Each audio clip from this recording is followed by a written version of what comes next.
savvy yoga therapist, and I'm going to give you a few general tips about how to take care of a stiff low back.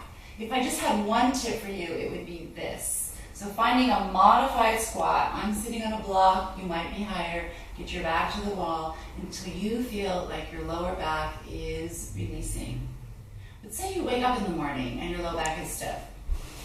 Before you even get up, do the simple things that you know from your yoga class. So hugging your knees into your chest, gentle little movements. Use your pillows. You've got lots of props. You're in bed. Hopefully you're not on the floor. When you get up, draw your navel in. Use your hands to support you. So you're not bending at your waist as you come up. And then go take a long hot shower and really let the muscles warm up and relax.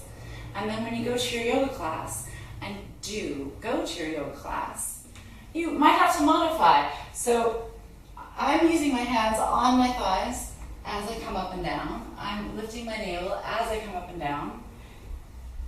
You want to start on your back.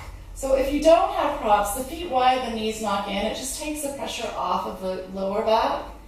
And then when you're doing your abdominals, you're going to push your lower back into the floor. So this gets the lowest part of your belly turned on, and it will also keep your spine from waggling around and then grabbing and getting into more tension. So keep the belly drawing in, keep the lower back pressing down, no matter what you're doing with your abdominals. And then when you come up on the exhale. Keep drawing your belly in towards your spine. Use support if you need. If you happen to be in a flow class, if that's your thing, then just remember that as you exhale and you come into a forward bend is at the pelvis, it's not at the waist. So you want to be moving on an exhale, lifting your navel up strong. I've got my feet a little wider than I normally would. My knees are a little bent. Again, that makes it a little easier on the back as you come forward, moving on the exhale. Same thing with the standing poses. So we're used to opening up on the inhale, but just while the back is stiff, it gives you a little sense of a corset and a stability for the lower back.